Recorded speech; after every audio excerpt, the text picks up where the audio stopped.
Olá, produtor e produtora rural, colaborador do Mundo Agro, sejam muito bem-vindos ao AgroTalk. Eu sou Ângela Ruiz, jornalista, especializada em agronegócios pela Exalc USP, podcaster e produtora de conteúdo agro. Hoje nós vamos falar da história da chegada das máquinas no campo. Que salto que aconteceu na agricultura brasileira com a história da chegada destas máquinas? Como que aconteceu a mecanização no campo? O que aconteceu com a evolução da agricultura brasileira a partir da tecnologia das máquinas? O convidado de hoje é Arno Delamayer, que possui graduação em agronomia pela Universidade Federal de Santa Maria, mestrado em engenharia agrícola pela Universidade Federal também de Santa Maria, com doutorado em agronomia pela Unesp. Atualmente é professor titular aposentado da Universidade Federal de Santa Maria, atua também como consultor de empresas e entidades no ramo do agronegócio.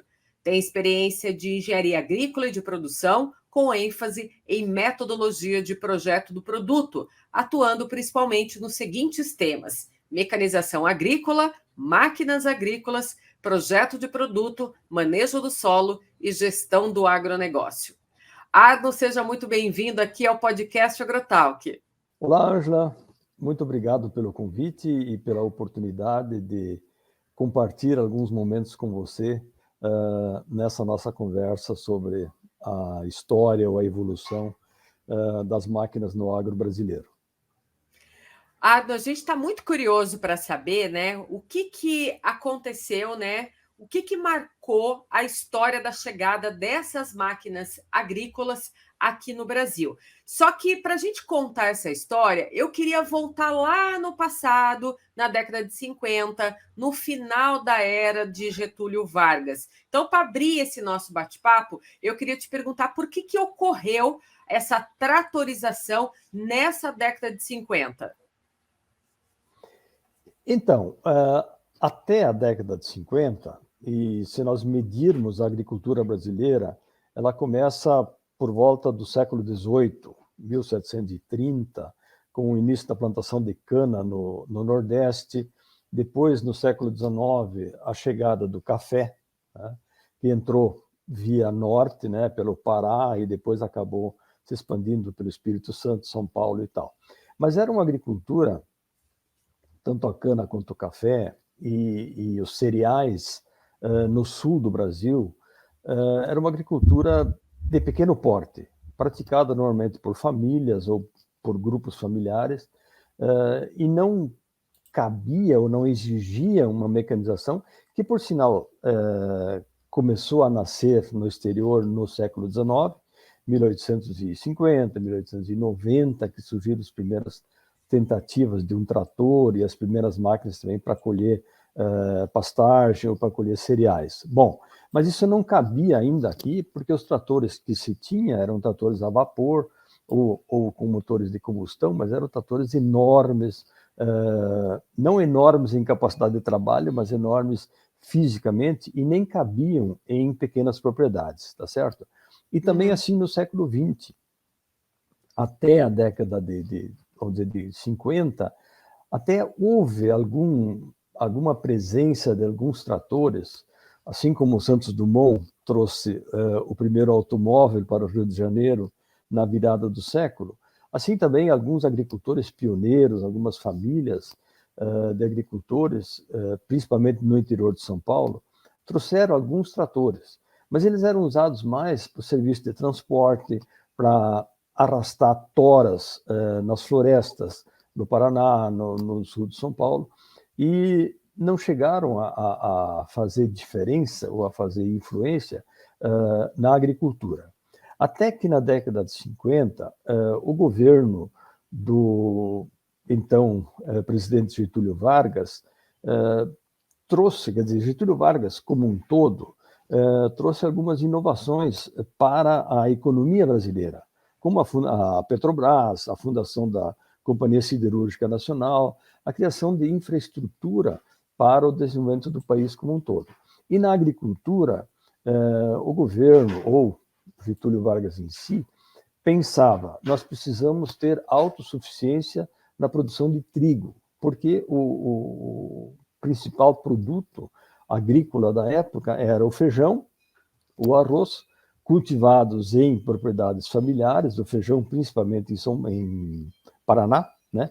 No oeste do Paraná, nas regiões de avanço, onde se derrubava selvagemente, na época, a floresta para plantar feijão. E o arroz mais ao sul, né? Principalmente no Rio Grande do Sul, Santa Catarina, também em propriedades familiares, colhido à mão praticamente, segado, né? com segadeira manual, com foicinha, foice e tal. Bom, e a única cultura que já cabia em áreas maiores era o trigo. Mas o Brasil não tinha, e o trigo, desculpa, voltando, ele era importante porque a farinha é a base, até hoje, do pão que o brasileiro consome, né? E aí o Getúlio Vargas pensava que para nós termos uma segurança, na época não se falava esse termo, mas uma segurança alimentar, nós devíamos ter autossuficiência de produção de trigo e de outros alimentos. Então foi lançada uma campanha com um mote, né, com uma frase que não é nem uma frase, é um conjunto de palavras que dizia plantai trigo. E atrás desse plantai trigo veio então toda uma propaganda institucional e tal, e a tentativa de se ampliar as lavouras de trigo. Muito bem, aonde havia terra disponível para plantar trigo? Nos campos, seja do Rio Grande do Sul, seja no Paraná, que eram áreas maiores e relativamente, vamos dizer, limpas, entre aspas, que não exigia o trabalho de derrubada de árvores ou de limpeza de toco. Eram os campos mesmo, onde havia gado, né? E se passava, então, passava-se um arado e plantava-se trigo. Porque nós precisamos nos lembrar que, naquela época, o principal cereal que se plantava, a principal cultura anual que se plantava era o trigo. Não havia soja, né? A soja foi surgir, podemos falar depois, mas na década de 70, né? Então era basicamente trigo, um pouco de cevada, um pouco de centeio, algumas coisas desse tipo, mas tudo gramíneas, né? O milho, mas também o milho apenas como elemento de alimentação de animais, de suínos e suplementação de bovinos, mas era um milho ainda em pequena escala. O milho foi se tornar um produto agrícola importante, sei lá, 30 anos atrás, 25 anos atrás, que nós começamos a olhar para o milho como um produto similar à soja ou coisa assim. Mas voltando à década de 50, então, plantar trigo. Muito bem, para plantar trigo eu preciso o quê? Eu preciso lavrar os campos, porque a nossa agricultura, os nossos agricultores tradicionais, eram basicamente oriundos da Europa. Eram imigrantes, filhos de imigrantes, né, que tinham vindo lá do norte da Itália, talvez da Áustria, da Holanda, né? E são países, até hoje, onde, por exemplo, o preparo do solo é feito lavrando o solo anualmente, com arado de Iveca, mais para o leste europeu, talvez com arados de discos, mas, enfim, a técnica consistia em lavrar o solo, passar uma grade uma vez, duas vezes, preparar uma cama de semente e aí semear o trigo, tá certo? E para isso se precisava tratores. Então se iniciou um programa, a economia, né, se preparou com inúmeras empresas importando tratores e implementos, porque as fábricas que havia no Brasil na década de 50 eram pequenas ferrarias que imitavam implementos que tinham sido importados principalmente para tração animal. Então, arabeveca, grades de dentes e coisas assim. E não havia uma indústria de implementos no Brasil e muito menos uma indústria de tratores ou colheitadeiras, né, de máquinas autopropelidas. Então, houve uma importação que eu chamaria quase que desenfreada, né?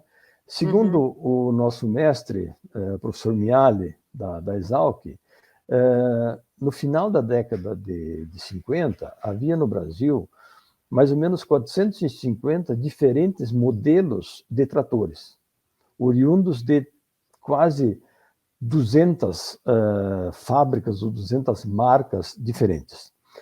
Isso é interessante, né? Havia importadores independentes, era uma economia aberta, No entanto, você ter um trator de uma marca romena, né, ou polonesa, e te quebrasse uma peça, né, não havia reposição, não havia o estoque, não havia a obrigatoriedade que você tem hoje. Quer dizer, você colocar um produto no mercado hoje, você tem que ter uma garantia de um concessionário, de um estoque de peças, de uma revenda, de um serviço de oficina. Na época, não havia nada disso. Então, o que surgiu? Surgiu uma demanda por um foco no mercado. E aí já não era Getúlio Vargas, aí já era Juscelino Kubitschek, que havia criado um programa no seu governo, através do Grupo Executivo da Indústria Automobilística, o GEA, um programa de instalação de fábricas de veículos no Brasil.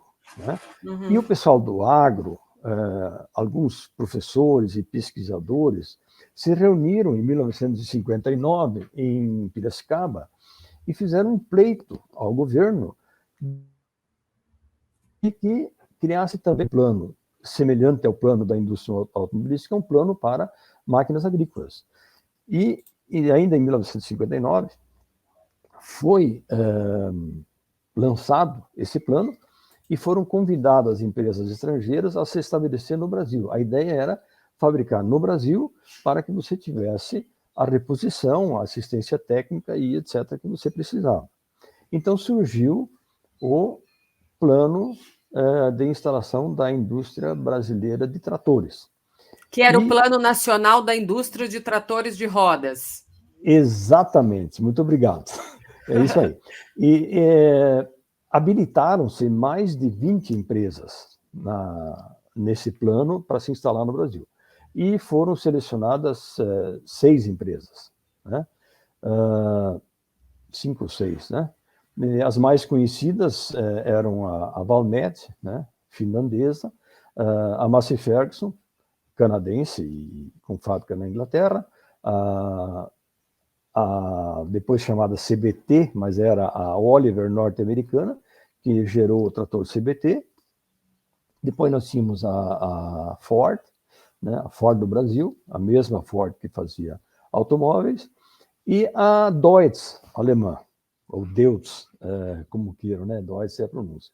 E essas indústrias se instalaram, começaram a fabricar em 1960, né, através dos primeiros Valmet, e logo em seguida vieram os Massey, enfim, e essa indústria foi crescendo lentamente até 1965, né, quando houve, então, o regime militar, a revolução, né, ou seja, como for, e houve uma queda na economia. E aí, algumas, assim, havia também a Fendt alemã nesse grupo, né? E aí algumas indústrias simplesmente fecharam, foram embora, como a Fendt, a Ford, a Deutz se retraiu, e ficaram menos fábricas. E, enfim, se nós colocarmos isso num gráfico, nós vamos ver a forma de uma serrinha, né? Onde há subidas de produção, como de 1960 a 65, uma queda de produção, um aumento até a década de 70, 75, né? E por aí vamos até os dias de hoje com altos e baixos. Então, algumas dessas indústrias pioneiras ficaram, algumas fecharam, foram embora. A CBT, por exemplo, que sempre foi um marco muito interessante e tinha um trator muito sólido, né, muito bom para abrir novas áreas e tal. A CBT durou até 1982, 84, e por questões de mercado e de não renovação, ela acabou fechando. Mas, bom, vamos voltar lá. Com a vinda da indústria local de tratores e o começo, que seria da tratorização, vieram também outras máquinas, né? Quer dizer, os tratores que haviam sido importados na década de 50 vieram com implementos dos seus países de origem. Arados de discos, grades de discos, semeadoras, até pulverizadores, né? Que não se pulverizava tanto na época, porque não havia herbicidas e os inseticidas eram menos necessários, né? Mas, de qualquer maneira, até pulverizadores havia. Então, começou a se desenvolver também, a par da indústria de tratores, uma indústria de implementos, né? Algumas bem famosas continuam no mercado, né? E todos os implementos da época eram copiados de implementos do exterior. Não havia uma engenharia de implementos, como não havia uma engenharia de tratores. Os tratores também eram talvez um pouco reforçados com relação ao que se trazia do exterior, mas eram tratores estrangeiros fabricados no Brasil, tá certo? O primeiro Sim. produto efetivamente, eu diria, nacional, com engenharia brasileira, talvez tenha sido uma colhedora de grãos, ou colheitadeira, né, como a pessoa conhece, criada em 1965, a partir de uma indústria de trilhadeiras. Assim, como se colhia trigo, se trilhava o trigo em trilhadeiras, Sim. máquinas estacionárias, e outro dia a gente deu uma olhada nisso, provavelmente havia mais de 20 fábricas de trilhadeiras no Brasil, né? E só que a trilhadeira estacionária obrigava você a pegar o trigo na lavoura, trazer até na máquina e colher, bater, como dizem em São Paulo, no interior de São Paulo, bater o trigo, né, para separar o grão da palha, né? E Nós isso era temos um uma pouco, foto, viu, Arno, da primeira sim, trilhadeira que iniciou a sua participação na agricultura brasileira. Você está conversando aqui com a gente. Eu vou até por colocar favor. essa foto para quem estiver ouvindo a gente aqui. Na versão videocast que fica, né, no YouTube, Sim, pode ver essa foto da primeira trilhadeira. Mas a gente vai ok. falar também aí ao longo desse bate-papo sobre a evolução também das colheitadeiras e aí, conforme você vai falando, eu vou colocando aqui também algumas fotos para poder ilustrar aqui nessa versão do videocast a questão aí das máquinas, como elas foram surgindo. Mas pode Bom, continuar. mas quem sabe, Ângela, desculpa eu quebrar a ordem, quem sabe a gente fala dos tratores e depois voltamos para falar do Sim. restante, né?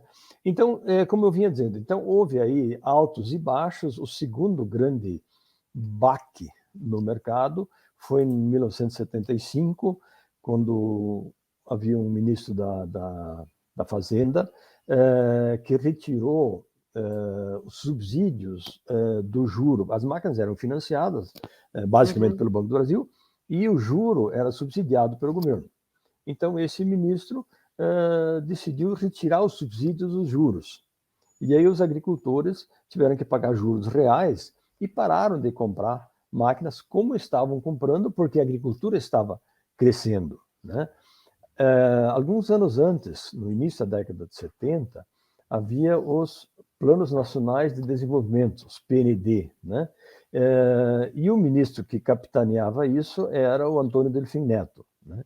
E o Delfim Neto estava induzindo a indústria, as indústrias locais, a ampliarem a sua capacidade de fabricação, porque a agricultura se previa, estava crescendo, precisávamos mais e mais e mais tratores.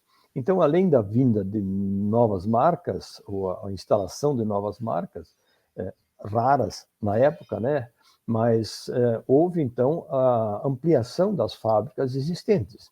Tanto que, por volta de 1975, 74, a indústria total, somados todos os fabricantes, nós fabricávamos aí na ordem de 60 a 70 mil tratores por ano, incluídas algumas poucas unidades de exportação, mas quando houve essa queda, e o ministro da Economia na época era o Funaro, né?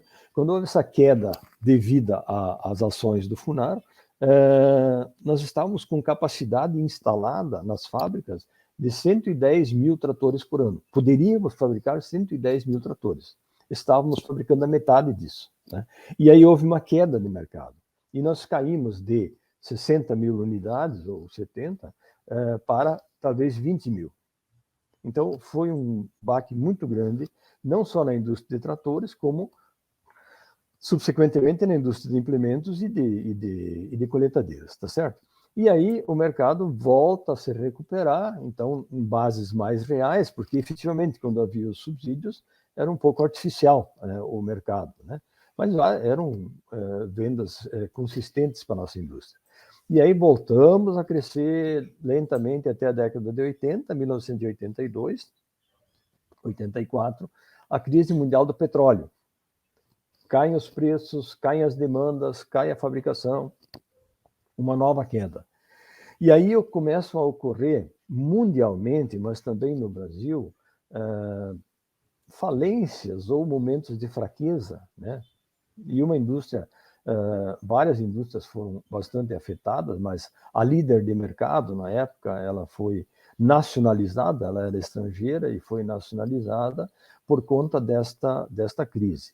E já se vaticinava, já se previa na época, na década de 80, que ia haver redução no número de fabricantes, tanto no Brasil quanto no mundo todo.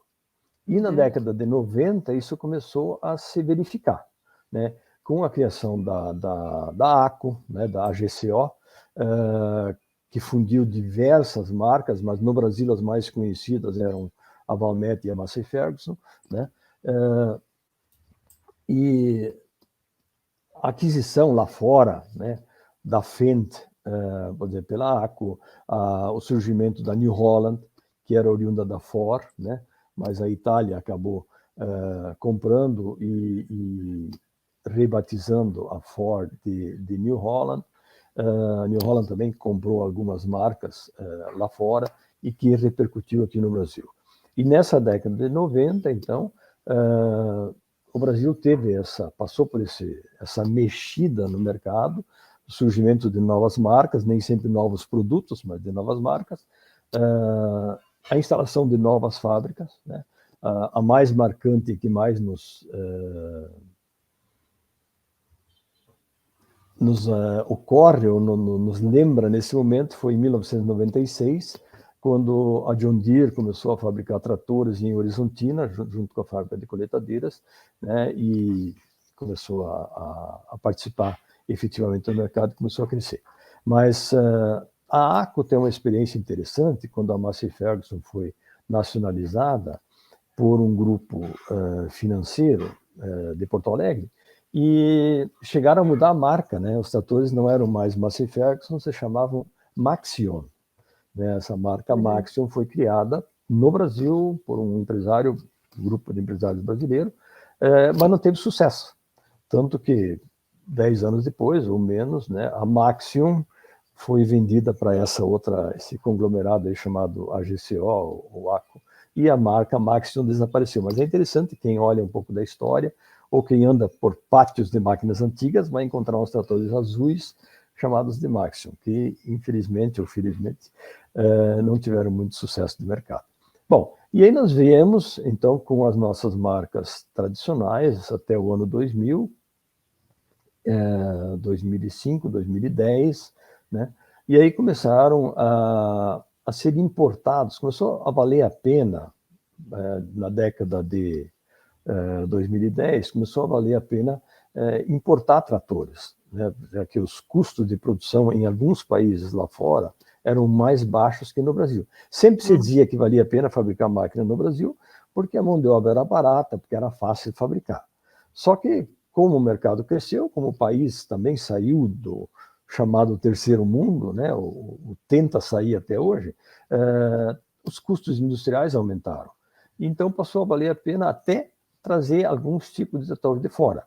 E aí nós tivemos a participação aí de tratores chineses, de tratores coreanos, de tratores indianos, né, especialmente, vamos dizer, da Ásia, né, do sul da Ásia, que tinham condições de fabricar tratores mais baratos. Algumas dessas fábricas vieram ou eram só importados, foram embora e tal, e algumas se estabeleceram. Então, hoje nós temos algumas marcas novas, né, no mercado, especialmente em tratores de pequeno e de médio porte, né?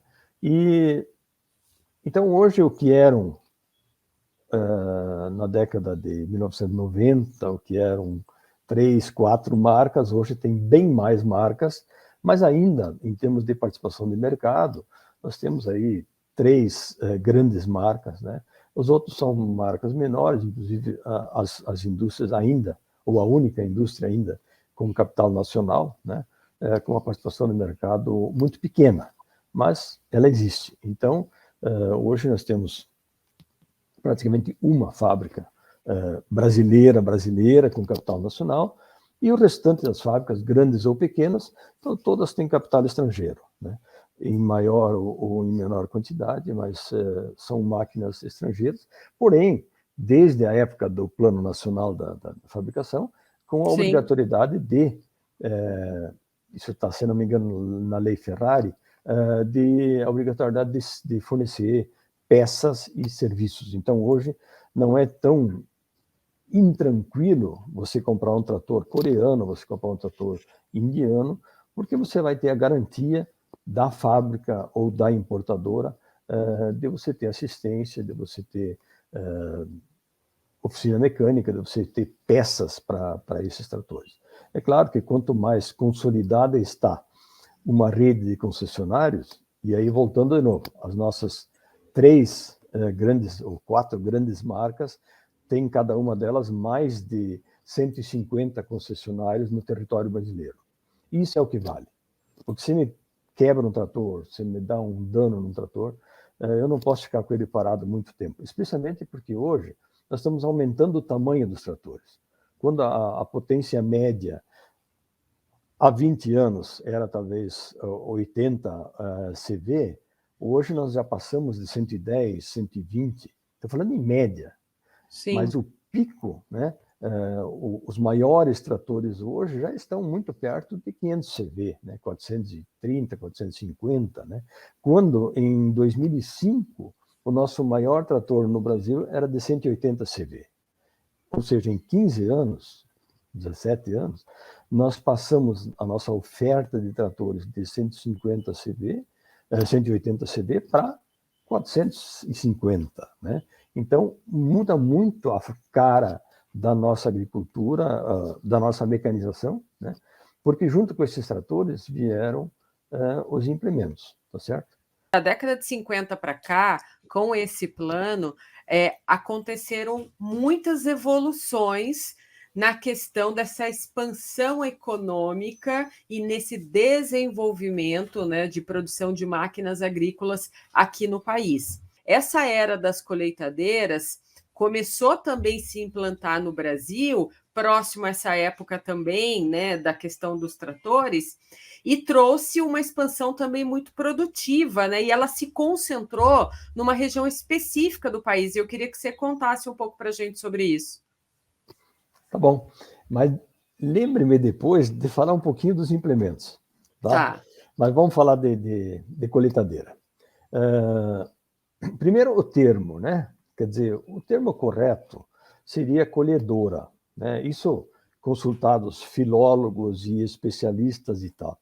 No entanto, num cochilo de uma comissão de normas da BNT, uma pessoa não habilitada trocou o termo colhedora por colheitadeira. Uhum. E saíram as normas técnicas referentes à nomenclatura de colhedora de cereais, saíram como colheitadeira. Porque era assim que em algumas regiões o pessoal do marketing, o pessoal das empresas e os agricultores chamavam a máquina de colheitadeira. E assim saiu a norma. Então nós até hoje carregamos esse nome, colheitadeira, mas se alguém falar colhedora não está errado, tá certo?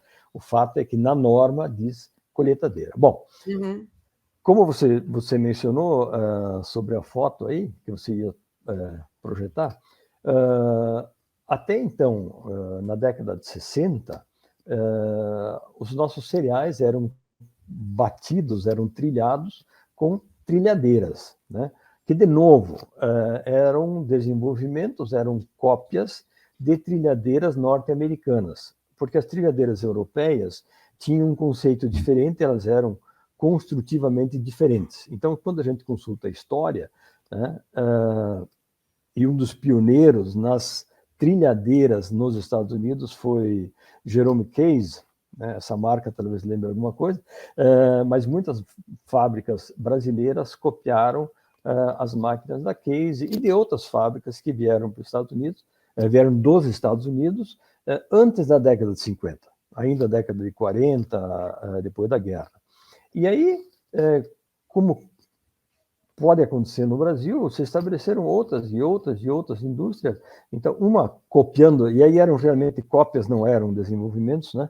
Uma copiando da outra. Então, no interior de Santa Catarina, em Joaçaba, no interior do Rio Grande do Sul, em Horizontina, Santa Rosa, Santo Ângelo, Panambi, né? Eram fábricas, então, de trilhadeiras que eram basicamente de madeira, e havia muita madeira para serrar, né?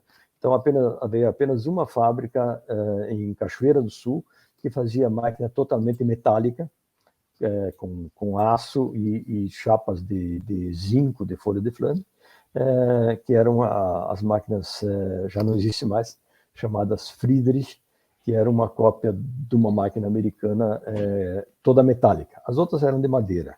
Então, na verdade, as fábricas eram carpintarias, né? Porque era como fazer uma janela, fazer uma máquina toda de madeira e apenas o cilindro de trilha e as peneiras que eram metálicas. Bom, mas como eu falava lá no início, isso era difícil porque você tinha todo o transporte do material do campo, seja no arroz, seja no trigo, né, para um lugar onde estava a trilhadeira. A trilhadeira não se movia, ela era estacionária e era acionada por motores estacionários ou por tratores, porque os tratores, na época, não tinham tomada de potência, tinham uma polia, né, que acionava através de uma correia, acionava máquinas. A tomada de potência chegou junto com os tratores na década de 60, mas foi começar a ser utilizada talvez 15 ou 20 anos depois. Bom, as trilhadeiras, então, passaram a ser insuficientes em tamanho e em capacidade de produção, em função do que se produzia nessas expansões da busca do plantar trigo. E aí havia também algumas colheitadeiras importadas, né, já na década de 50, porque a colheitadeira tem uma história mais recente que o trator no mundo, né? A primeira colheitadeira autopropelida, automotriz, foi criada por uma empresa na Austrália e foi validada aqui ao lado, na Argentina, em 1937, né? Bem depois dos tratores, né? E na década de 50 já havia várias fábricas, mundo afora, fazendo colhedoras, né? E algumas chegaram a ser importadas, né? Como as Claes, como a própria John Deere, como Cockshut, como Case, como outras marcas aí. Mas era, de novo, o problema das máquinas importadas, dificuldade de reposição, uma colhedora quebra muito mais que um trator, né, ou exige muito mais manutenção, troca de rolamentos, etc. E passamos de novo a ficar com a história de não ter assistência. Então, um fabricante de trilhadeiras, né, e aí cabe mencionar, né, a SLC de Horizontina, fabricou, através do projeto do engenheiro Jorge Logemann, uma colhedora combinada de cereais, ou colheitadeira, em 1965. E tanto que essa máquina se chama 65A. Ela inspirou-se, o projeto do Logemann, em uma máquina belga, que era a Claes, e uma americana, que era a John Deere, né? A John Deere 55. A máquina se assemelha muito com a 55 da John Deere. E essa máquina, então, tinha uma capacidade razoável de colheita, bem mais, evidentemente, do que uma trilhadeira ou duas ou três trilhadeiras junto, né? E por isso ela fez muito sucesso na região produtora de trigo. Tanto que 7 ou 8 anos depois, essa máquina teve uma evolução fantástica em termos de engenharia, né? Foi criada a SLC 1000, depois veio a 2000, a 2500, e isso atraiu, né, outros fabricantes, né?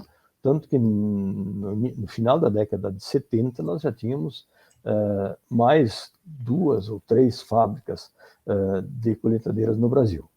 E a própria SLC, despertando o interesse de uma grande empresa mundial, né, passou a ter a participação de um parceiro que depois viria a ser o seu dono, mas já na década de 70, né?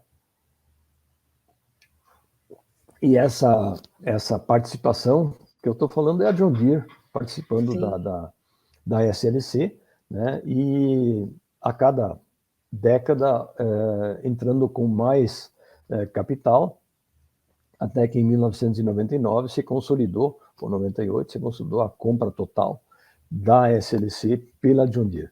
Mas mesmo enquanto era SLC, com a influência do sócio John Deere, né, as máquinas evoluíram muito, né, e já na década de 80, em 84, por aí, 82, né, as SLC, que eram máquinas pintadas de vermelho, passaram a ser verde e amarelo. Então, o mercado de colheitadeiras também é um mercado menos em número do que de tratores, mas é uma história interessante também das máquinas que vieram. Não havia de perfil nacional, então as duas máquinas, uma em Horizontina e uma em Santa Rosa. As outras eram, de novo, projetos estrangeiros.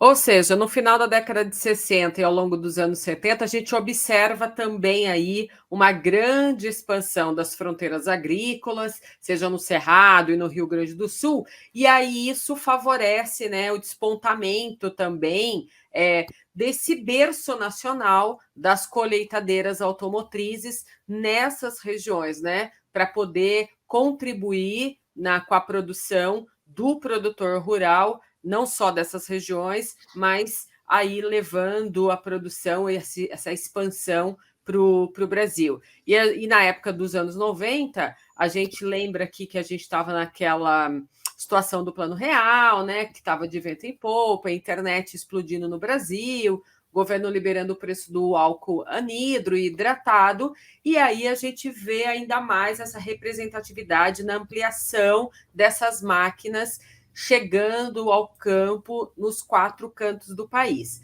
E aí, conta um pouco para a gente agora, a gente falou das colheitadeiras, mas fala para a gente dos implementos agrícolas. Assim, então, como eu falei lá, quando os tratores chegaram na década de 50, traziam os seus implementos, tá? E algumas fábricas, ou algumas ferrarias do Rio Grande do Sul, principalmente, passaram a copiar esses implementos. Mas houve um momento, e que é talvez o segundo momento de pulo tecnológico na agricultura brasileira. Em 1972, se começou com uma técnica de manejo chamada plantio direto, né? Então, lá no norte do Paraná, né, em Rolândia, o Herbert Bartz, ou nos Campos Gerais, né, o Frank Dijkstra, o Nono Pereira, são considerados os pioneiros, né? São agricultores que passaram a fazer plantio direto. Por quê? Porque o preparo convencional, que era feito com arados e grades, suscitava muita erosão. Né? Então, esses agricultores se deram conta, e técnicos que os apoiavam, do IAPAR, da Embrapa, né, se deram conta de que se não se fizesse algo a favor do controle da erosão, nós teríamos um país devastado, como aconteceu em outros países, aí na África e na Ásia. Então, você passou a trabalhar essa técnica através de basicamente, fomentado por uma empresa química, mas de qualquer maneira. Então, começou a se fazer plantio direto. Bom, mas para fazer plantio direto, precisa uma máquina mais forte, que corte com palha, né? Quando você lavrava, você incorporava a palha, você tinha um campo nu, fácil de semear, né? Mas na hora que você faz plantio direto, você tem toda a palha da cultura anterior, do trigo, ou da soja, ou da aveia, ou seja o que for, e que normalmente é uma palhada bastante densa. E aí surgiu a necessidade de se fazer uma máquina que suportasse, ou que encarasse esse tipo de cultura. E aí foi projetada, uma semeadora, né, em Passo Fundo, né, que é baseada, evidentemente, em máquinas estrangeiras, mas é uma máquina nacional. Então, para plantio direto, tanto essa máquina pioneira, como todas as outras cópias, que são certamente mais do que 20, que se desenvolveram ao longo desses anos, da década de 70 até hoje, né, são máquinas onde sempre se tenta ajustar a melhor forma de trabalho para trabalhar em palha trabalhar em solo argiloso, que é um solo difícil de trabalhar, não é? E essas máquinas, então, evoluíram, e as outras, quer dizer, os arados, as grades, foram sendo abandonados, né? Cultivadores, se você tem palha, você não pode capinar, né? Você tem que tratar isso de outro jeito, e isso foi feito através dos herbicidas, né? Então, as capinadeiras, havia várias fábricas de capinadeiras quando se fazia agricultura convencional. Já não existe, ou existe em pequenos locais. Mas é isso. Então, a indústria, vamos dizer assim, de máquinas, de implementos agrícolas, ela evoluiu toda em cima de uma semeadora de precisão, ou como o mercado chama de plantadeira, tá certo? Então, até hoje as evoluções continuam dessas máquinas para que se possa plantar cada vez mais rápido, porque aí a parte da genética das culturas, especialmente do milho, e os nossos colegas agrônomos criaram um evento, um fato chamado janela, né? O que é a janela? A janela é o melhor período para você plantar aquela cultura. Então, sei lá, a janela de milho é de 15 de agosto a 30 de setembro, ou sei lá, estou chutando números aqui. Isso vai variar das diferentes regiões do Brasil, do regime climático, mas enfim. E essas janelas, pela genética, pelo trabalho da genética, elas começam a ficar cada vez menores, cada vez mais apertadas, ou seja, você tem cada vez menos tempo para implantar uma cultura em condições ótimas. Porque se você não implanta ela na janela ótima, cada dia que você atrasa no plantio, você perde 0,5%, 1% de produtividade. Quer dizer, se eu atrasar o plantio da minha soja em 30 dias, eu posso estar perdendo 20% do potencial de produtividade da soja, ou 30%, tá certo? Então, o pessoal começou a ficar muito fiel a essa tal de janela. Com isso, ocorreu um outro fenômeno, tá? Que é o gigantismo das máquinas, o aumento das máquinas. Então, se antes você tinha, na década de 70, uma plantadeira de plantio direto para 5 linhas, 6 linhas, né? 8 linhas de soja, né? Eram máquinas grandes. Na década de 80, elas vieram para 12 linhas, né? Então, a maior máquina que você podia comprar era uma máquina de 12 linhas, que era puxada por um trator de 120, 150 CV. Então, não precisava um trator de 400. Sim. Mas daí, com o aumento dessa história da janela, houve o crescimento... A necessidade, né? A necessidade e o crescimento da indústria brasileira, dos tamanhos das máquinas. Houve até algumas importações nos anos 2000 de máquinas, na época, gigantescas, né, com 46 linhas, por exemplo, para soja, né? Uma máquina que influenciou muito o mercado.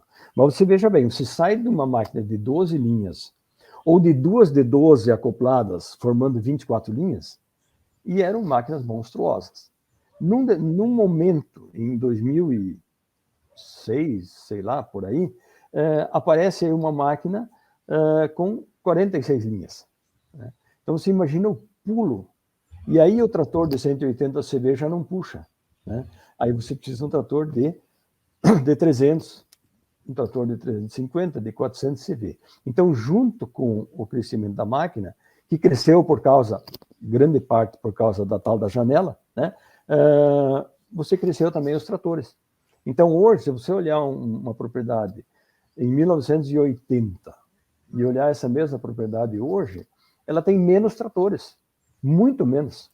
Porque aí, 4 tratores de 110 CV foram substituídos por um de 400. Né? 5 plantadeiras foram substituídas por uma.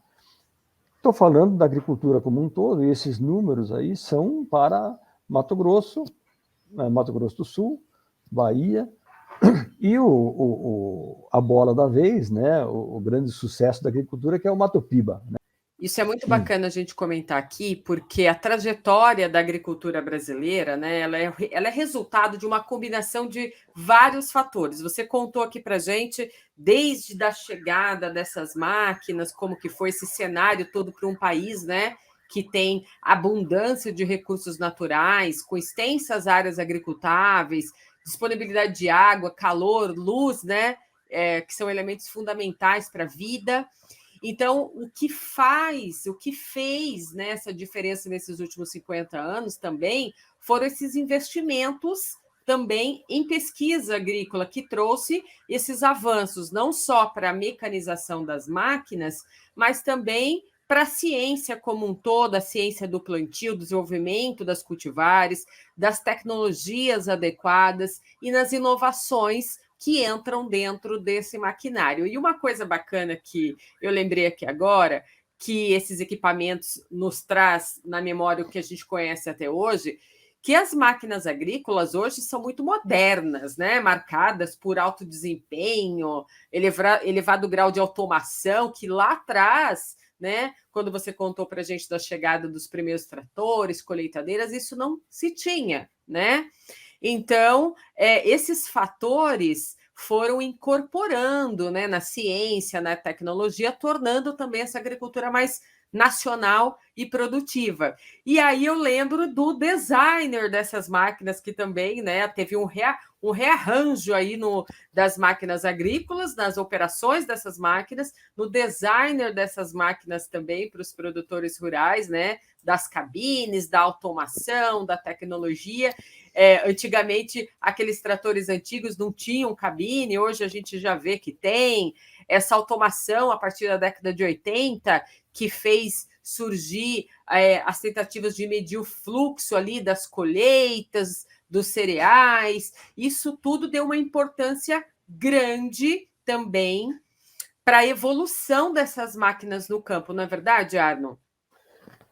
Pois é, você tocou aí num assunto que dá para nós falar até amanhã. No início dos anos 2000, começaram a surgir, então, essas demandas mais tecnológicas, como, por exemplo, o sistema de direcionamento por satélite, por GPS, né?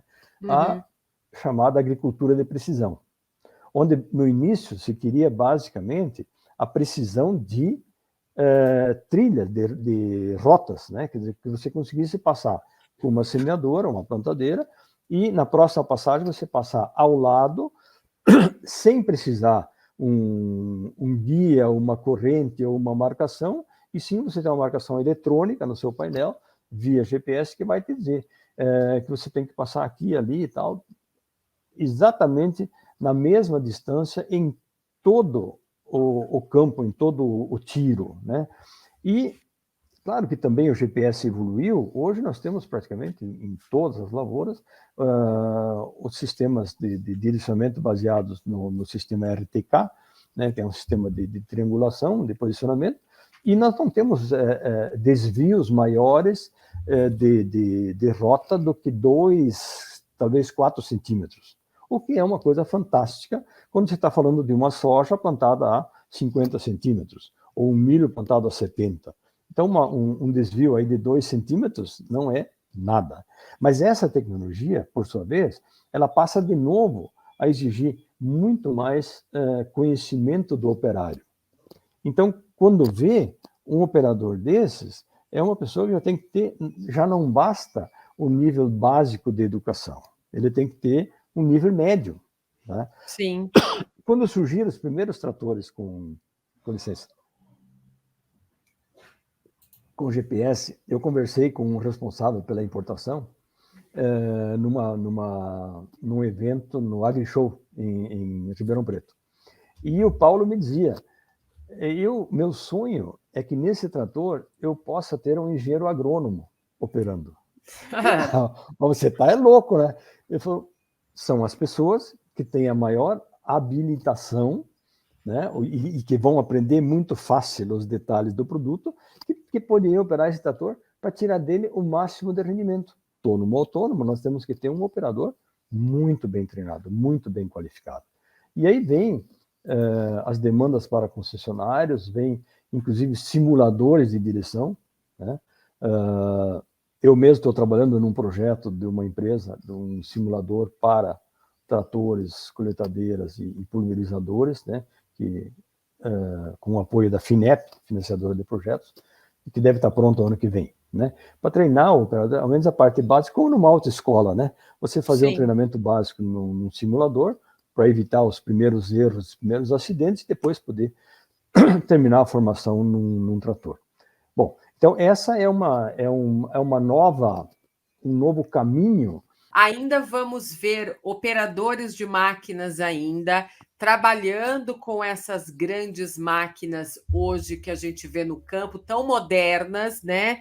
Que ajudam na redução de desperdício, e essas pessoas usando desses computadores mais avançados, integrados nesses tratores, colheitadeiras, ainda vão precisar manipular esses dados dentro dos computadores, lá dentro do trator de telemetria, junto com as máquinas, para que seja ainda possível, né, a gente trabalhar dentro do campo. Então, ainda a gente vai equilibrar a tecnologia avançada com a inteligência desse ser humano que vai estar ali ajudando, pilotando esses tratores. Ainda vamos ver muito disso ainda. Claro, exatamente. Isso aí vai levar, no mínimo, ainda 1 ou 2 décadas, né? Talvez 2040 a gente já possa ter os autônomos chegando para dominar o mercado. Bem, para finalizar aqui o nosso bate-papo, a gente fazendo uma leitura aqui dessa história da chegada das máquinas no campo, a gente falou um pouquinho, né, a respeito de quando surgiram as máquinas agrícolas, a evolução dessas máquinas, passamos um pouquinho pelas colheitadeiras, implementos agrícolas, falamos aí dessa agricultura moderna, né? E a gente fazendo essa leitura, a gente observa que a história das máquinas agrícolas ela está muito ligada à trajetória da agricultura brasileira, né?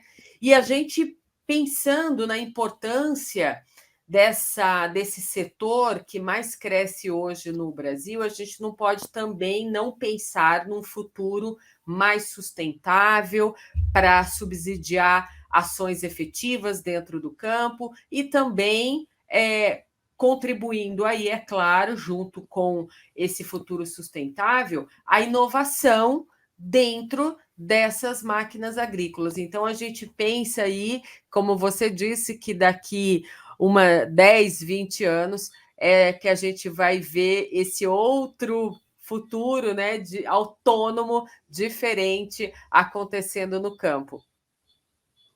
Sim, esse é um fato. Agora, se nós olharmos para frente, nós não podemos nos dissociar, por exemplo, do plantio direto, né?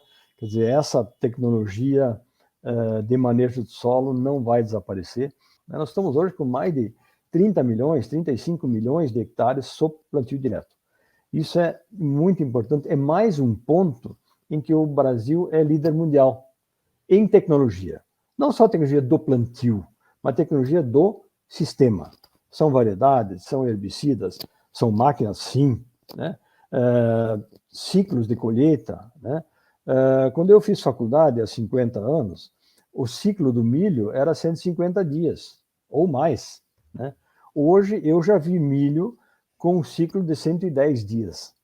Ou seja, nós encurtamos quase em 50% o ciclo de maturação do milho, né? Então, daqui a pouco, essa história de 3 safras por ano é real, né, que nós estamos hoje, nós podemos talvez ter daqui a muito poucos anos 30%, 40% a mais de área de plantio devido à introdução de um novo ciclo, né? E aí, evidentemente, disponibilidade de máquinas, elas não podem quebrar, disponibilidade, confiabilidade, eficiência, eficácia, né? Então, a máquina vai ser cada vez mais, além de sofisticada, ela vai ser cada vez mais confiável. Essa verdadeira evolução das máquinas agrícolas no campo ainda devem continuar aí durante muito tempo. Arno, eu agradeço demais por você compartilhar conosco aqui neste episódio esse conhecimento todo sobre a história das máquinas agrícolas no Brasil. E, é claro, deixo aqui meu convite para você voltar quantas vezes quiser para trazer para a gente aí mais informações sobre esse setor. Meu muito obrigada. Obrigado a você e estou às ordens, é só chamar. Obrigado. Até a próxima. Até.